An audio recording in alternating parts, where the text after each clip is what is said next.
O escrivão Coimbra, de Machado de Assis, voz Iba Mendes. Aparentemente há poucos espetáculos tão melancólicos como um ancião comprando o bilhete de loteria. Bem considerado, é alegre. Essa persistência em crer, quando tudo se ajusta ao descrer, mostra que a pessoa é ainda forte e moça. Que os dias passem e com ele os bilhetes brancos, pouco importa. O ancião estende os dedos para escolher o número que há de dar a sorte grande amanhã, ou depois, um dia, enfim, porque todas as coisas podem falhar neste mundo, menos a sorte grande a quem compra um bilhete com fé. Não era a fé que faltava ao escrivão Coimbra. Também não era a esperança. Uma coisa não vai sem outra. Não confundas a fé na fortuna com a fé religiosa. Também tivera esta em anos verdes e maduros, chegando a fundar uma irmandade, a Irmandade de São Bernardo, que era o santo de seu nome. Mas aos 50, por efeito do tempo ou de leituras, achou-se incrédulo. Não deixou logo a irmandade. A esposa pôde contê-lo no exercício do cargo de mesário e levava-o às festas do santo. Ela, porém, morreu, e o viúvo rompeu de vez com o santo e o culto. Resignou o cargo da mesa e fez-se irmão remido para não tornar lá. Não buscou arrastar outros, nem obstruir o caminho da oração. Ele é que já não rezava por si nem por ninguém. Com amigos, se eram do mesmo estado de alma, confessava o mal que sentia da religião. Com familiares, gostava de dizer pilhérias sobre devotas e padres. Aos 60 anos já não cria em nada, fosse do céu ou da terra, exceto a loteria. A loteria, sim, tinha toda a sua fé e esperança. Poucos bilhetes comprava a princípio, mas a idade e depois a solidão vieram apurando aquele costume e o levaram a não deixar passar a loteria sem bilhete. Nos primeiros tempos, não vindo a sorte grande, prometia não comprar mais bilhetes e durante algumas loterias cumpria a promessa. Mas lá aparecia alguém que o convidava a ficar com um bonito número, comprava o número e esperava. Assim veio andando pelo tempo fora, até chegar aquele em que loterias rimaram com dias, e passou a comprar 6 bilhetes por semana. Repousava aos domingos. O escrevente juramentado, um Amaral que ainda vive, foi o demônio tentador nos seus desfalecimentos. Tão depressa descobriu a devoção do escrivão, começou a animá-lo nela, contando-lhe lances de pessoas que tinham enriquecido de um momento para o outro. Fulano foi assim, Cicrano assim, dizia-lhe Amaral expondo a aventura de cada um. Coimbra ouvia e cria. Já agora cedia às 1000 maneiras de convidar a sorte. Aqui a superstição pode emprestar certeza, número de uns altos, soma de umas custas, um arranjo casual de algarismos. Tudo era combinação para encomendar bilhetes, comprá-los e esperar. Na primeira loteria de cada ano comprava o número do ano. Empregou este método desde 1884. Na última loteria de 1892 inventou outro. Trocou os algarismos da direita para a esquerda e comprou o número 2981. Já então não cansava por 2 razões fundamentais e uma acidental. Sabeis das primeiras, a necessidade e o costume. A última é que a fortuna negaceava com gentileza. Nem todos os bilhetes saíam brancos. Às vezes, parecia de propósito, Coimbra dizia de um bilhete que era o último e não compraria outro, se lhe saísse branco. Corria a roda, tirava 50 mil réis, ou 100, ou 20, ou ainda o mesmo dinheiro, Quer dizer que também podia tirar a sorte grande. Em todo caso, aquele dinheiro dava para comprar de graça alguns bilhetes. Comprar de graça era a sua própria expressão. Uma vez a sorte grande saiu 2 números adiante do dele. 7377. O dele era 7375. O escrivão criou alma nova. Assim viveu os últimos anos do Império e os primeiros da República, sem já crer em nenhum dos 2 regimes. Não cria em nada. A própria justiça em que era oficial não tinha sua fé. Parecia-lhe uma instituição feita para conciliar ou perpetuar os desacordos humanos, mas por diversos e contrários caminhos, ora à direita, ora à esquerda. Não conhecendo as ordenações do reino, salvo de nome, nem as leis imperiais e republicanas, acreditava piamente que tanto valiam na boca de autores como de réus, isto é, que formavam um repositório de disposições avessas e cabidas a todas as situações e pretensões. Não lhe atribuas nenhum ceticismo elegante. Não era dessa casta de espíritos que temperam a descrença nos homens e nas coisas com um sorriso fino e amigo. Não, a descrença era nele como uma capa esfarrapada. Uma só vez saiu do Rio de Janeiro, foi para ir ao Espírito Santo à cata de uns diamantes que não achou. Houve quem dissesse que essa aventura é que lhe pegou o gosto e a fé na loteria. Também não faltou quem sugerisse o contrário, que a fé na loteria é que lhe dera a vista antecipada dos diamantes. Uma e outra explicação é possível. Também é possível terceira explicação. Alguma causa comum a diamantes e prêmios. A alma humana é tão sutil e complicada que traz confusão à vista nas suas operações exteriores. Fosse como fosse, só daquela vez saiu do Rio de Janeiro. O mais do tempo viveu nesta cidade, onde envelheceu e morreu. A Irmandade de São Bernardo tomou a si dar-lhe cova e túmulo. Não que lhe faltasse a ele meios disso, como se haver, mas por uma espécie de obrigação moral com o seu fundador. Morreu no começo da presidência Campos Sales, em 1899, fins de abril. Vinha de assistir ao casamento do escrevente Amaral, na qualidade de testemunha, quando foi acometido de uma congestão e antes da meia-noite era defunto. Os conselhos que se lhe acharam no testamento podem todos resumir-se nesta palavra: persistir. Amaral requereu o traslado daquele documento para uso e guia do filho, que vai em 5 anos, e entrou para o colégio.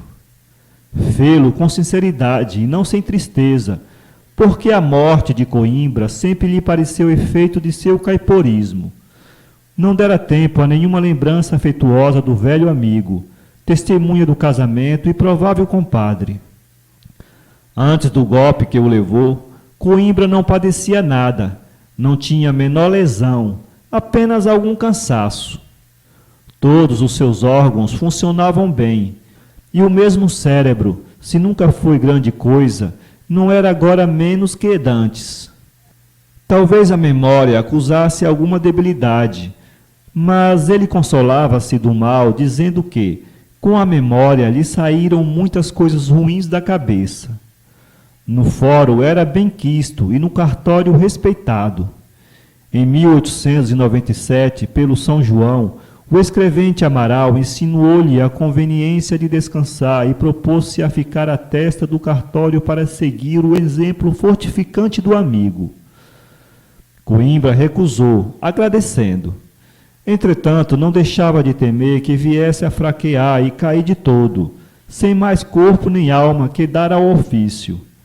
Já não saía do cartório, às tardes, sem um olhar de saudades prévias. Chegou o Natal de 1898. Desde a primeira semana de dezembro foram postos à venda os bilhetes da grande loteria de 500 contos, chamada por alguns cambistas, nos anúncios, Loteria Monstro. Coimbra comprou um. Parece que dessa vez não cedeu a nenhuma combinação de algarismos. Escolheu o bilhete dentre os que lhe apresentaram no balcão. Em casa, guardou-o na gaveta da mesa e esperou. Desta vez sim, disse ele no dia seguinte ao escrevente Amaral, desta vez cesso de tentar fortuna. Se não tirar nada, deixo de jogar na loteria. Amaral ia aprovar a resolução, mas uma ideia contrária suspendeu a palavra antes que ela lhe caísse da boca, e ele trocou a afirmação por uma consulta. Por que deixar para sempre? Loteria é mulher, pode acabar cedendo um dia. Já não estou em idade de esperar, retrucou o escrivão. Esperança não tem idade, sentenciou Amaral, recordando uns versos que fizera outrora, e concluiu com este velho adágio: quem espera sempre alcança. Pois eu não esperarei e não alcançarei, temou o escrivão. Este bilhete é o último. Tendo afirmado a mesma coisa tantas vezes, era provável que ainda agora desmentisse a afirmação e, malogrado no dia de Natal, voltaria à sorte no dia de Reis. Foi o que Amaral pensou e não insistiu em convencê-lo de um vício que estava no sangue. A verdade, porém, é que Coimbra era sincero. Tinha aquela tentação por última. Não pensou no caso de ser favorecido, como de outras vezes, com alguns 50 ou 100 mil réis, quantia mínima para os efeitos da ambição, mas bastante para convidá-lo a reincidir. Pôs a alma nos dois extremos, nada ou 500 contos. Se fosse nada, era o fim. Faria como fez com a Irmandade e a religião. Deitaria o hábito às urtigas, remia-se de freguês e iria ouvir a missa do diabo. Os dias começaram a passar, como eles costumam, com as suas 24 horas iguais umas às outras, na mesma ordem, com a mesma sucessão de luz e trevas, trabalho e repouso. A alma do escrivão aguardava o dia 24, véspera do Natal, quando devia correr a roda, e continuou os traslados, juntadas e conclusões dos seus autos. Convém dizer, em louvor deste homem, que nenhuma preocupação estranha lhe tirara o gosto à escrivania, por mais que preferisse a riqueza ao trabalho. Convém dizer, em louvor deste homem, que nenhuma preocupação estranha lhe tirara o gosto à escrivania, por mais que preferisse a riqueza ao trabalho.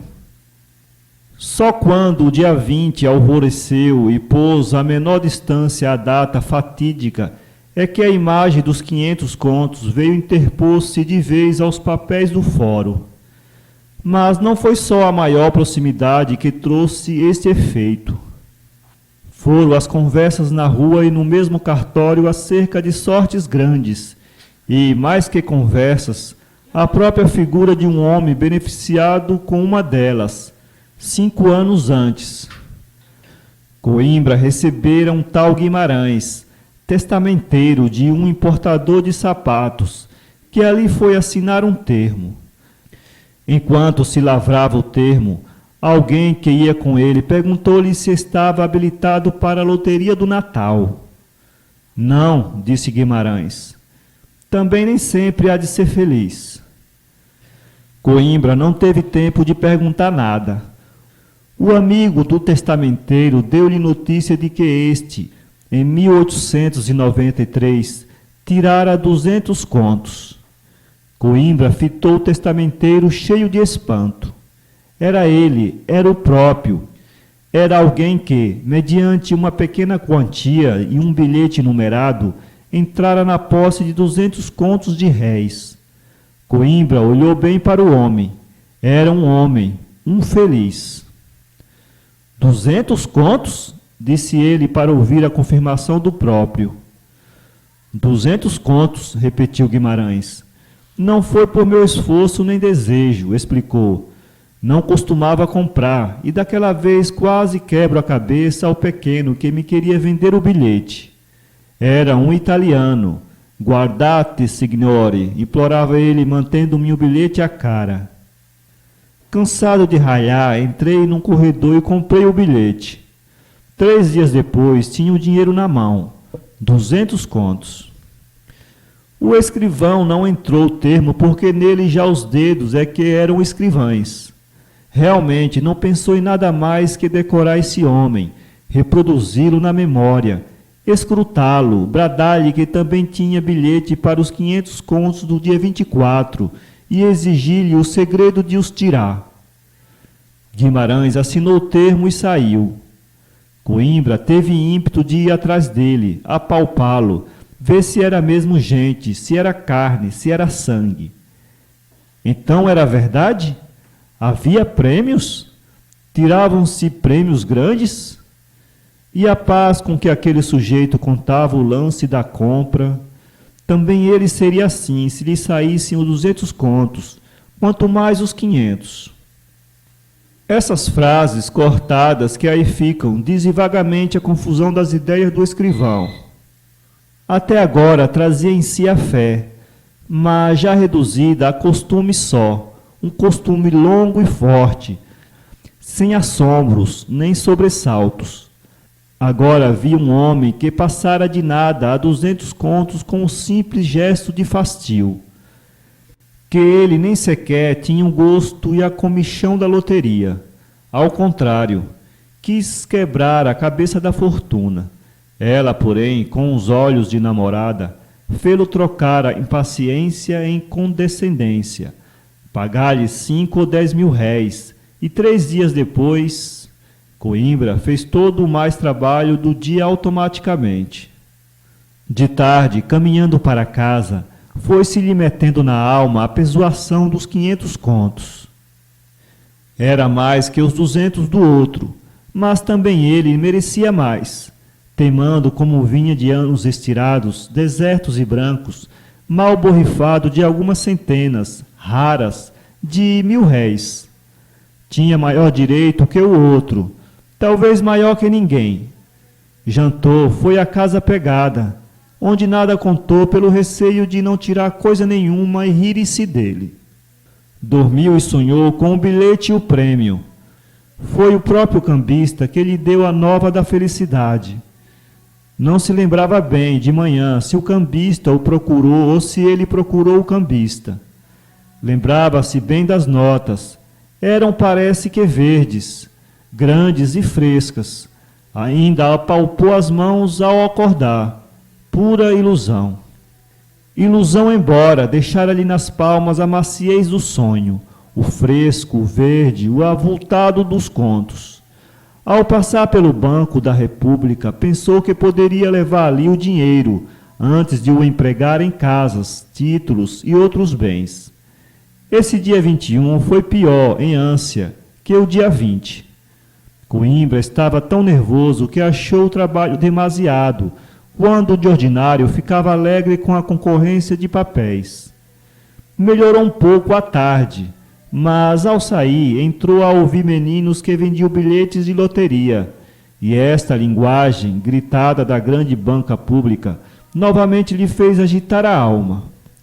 Ao passar pela igreja onde era venerada a imagem de São Bernardo, cuja irmandade ele fundou, Coimbra deitou olhos saudosos ao passado, tempos em que ele cria. Outrora faria uma promessa ao santo, agora, infelizmente não, suspirou consigo. Sacudiu a cabeça e guiou para casa. Não jantou sem que a imagem do santo viesse espreitá-lo 2 ou 3 vezes, com o olhar seráfico e o gesto de imortal bem-aventurança. Ao pobre escrivão vinha agora mais esta mágoa, esse outro deserto árido e maior. Não cria, faltava-lhe a doce fé religiosa, dizia consigo. Saiu a passeio à noite e, para encurtar caminho, enfiou por um beco. Deixando o beco, pareceu-lhe que alguém chamava por ele. Voltou a cabeça e viu a pessoa do santo, agora mais celeste. Já não era a imagem de madeira, era a pessoa, como digo, a pessoa viva do grande doutor cristão. A ilusão foi tão completa que lhe pareceu ver o santo estender-lhe as mãos, e nelas as notas do sonho, aquelas notas largas e frescas. Imagina essa noite, dia 21 e amanhã de 22. Não chegou ao cartório sem passar pela igreja da Irmandade e entrar outra vez nela. A razão que deu a si mesmo foi saber se a gente local trataria sua instituição com o zelo do princípio. Achou lá o sacristão, um velho zeloso que veio para ele com a alma nos olhos, exclamando: Vossa Senhoria por aqui. Eu mesmo, é verdade. Passei, lembrou-me saber como é aqui tratado o meu hóspede. Que hóspede? Perguntou o sacristão sem entender a linguagem figurada. O meu velho São Bernardo. Ah, São Bernardo! Como há de ser tratado um santo milagroso como ele é? Vossa Senhoria veio à festa deste ano? Não pude, pois esteve muito bonita. Houve muitas esmolas e grande concorrência. A mesa foi reeleita, sabe? Coimbra não sabia, mas disse que sim, e sinceramente achou que devia sabê-lo. Chamou-se descuidado, relaxado, e voltou para a imagem olhos que supôs contritos, e pode ser que o fossem.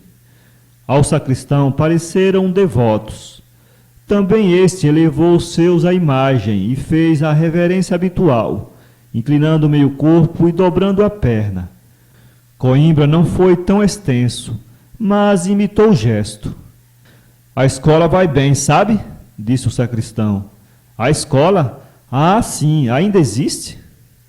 Se existe, tem 79 alunos. Tratava-se de uma escola que ainda em tempo da esposa do escrivão, a Irmandade fundara com o nome do santo, a Escola de São Bernardo. O desapego religioso do escrivão chegara ao ponto de não acompanhar a prosperidade do estabelecimento, quase esquecê-lo de todo. Ouvindo a notícia, ficou pasmado.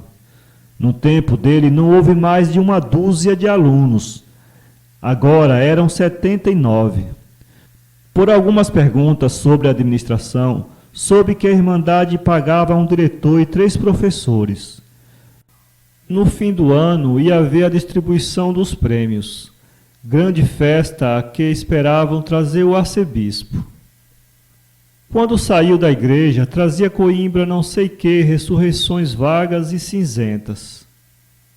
Propriamente não tinham cor, mas esta expressão serve a indicar uma feição nem viva como dantes, nem totalmente morta. O coração não é só berço e túmulo, é também hospital. Guarda algum doente que um dia, sem saber como, convalesce do mal, sacode a paralisia e dá um salto em pé. No coração de Coimbra, o enfermo não deu salto. Entrou a mover os dedos e os lábios, com tais sinais de vida que pareciam chamar o escrivão e dizer-lhe coisas de outro tempo. O último, 500 contos, bradavam os meninos, quando ele ia entrar no cartório. 500 contos, o último. Estas vozes entraram com ele e repetiram-se várias vezes durante o dia, ou da boca de outros vendedores ou dos ouvidos dele mesmo. Quando voltou para casa, passou novamente pela igreja, mas não entrou. Um diabo, ou o que quer que era, desviou o gesto que ele começou a fazer. Não foi menos inquieto o dia 23. Coimbra lembrou-se de passar pela escola de São Bernardo. Já não era na casa antiga, estava em outra, uma boa casa assobradada, de 7 janelas, portão de ferro ao lado e jardim. Como é que ele fora um dos primeiros autores de obra tão conspícua? Passou 2 vezes por ela, chegou a querer entrar, mas não saberia que dissesse ao diretor e temeu o riso dos meninos. Foi para o cartório e, de caminho, 1000 recordações lhe restituíam o tempo em que aprendia a ler. Que ele também andou na escola e evitou muita palmatoada com promessas de orações a santos. Um dia em casa, ameaçado de apanhar por haver tirado ao pai um doce, aliás, indigesto, prometeu uma vela de cera a Nossa Senhora. A mãe pediu por ele e alcançou perdoá-lo. Ele pediu à mãe o preço da vela e cumpriu a promessa. Reminiscências velhas e amigas que vinham temperar o árido preparo dos papéis. Ao mesmo São Bernardo fizera mais de uma promessa, quando era irmão efetivo e mesário, e cumpriu-as todas. Onde iam tais tempos? Enfim, surgiu a manhã de 24 de dezembro. A roda tinha de correr ao meio-dia. Coimbra acordou mais cedo que de costume. Mal começava a clarear. Conquanto trouxesse de qual o número do bilhete, lembrou-se de o escrever na folha da carteira para vê-lo bem fixo, e no caso de tirar a sorte grande. Esta ideia fê-lo estremecer. Uma derradeira esperança, que o homem de fé nunca perde, lhe perguntou sem palavras: que é que lhe impedia tirar os 500 contos? 500 contos. Tais coisas viu neste algarismo que fechou os olhos deslumbrados. O ar, como um eco, repetiu: 500 contos. E as mãos apalparam a mesma quantia. De caminho foi à igreja, que achou aberta e deserta. Não estava deserta. Uma preta velha, ajoelhada diante do altar de São Bernardo, com um rosário na mão, parecia pedir-lhe alguma coisa, se não é que lhe pagava em orações o benefício já recebido. Coimbra viu a postura e o gesto. Advertiu que ele era o autor daquela consolação da devota e olhou também para a imagem.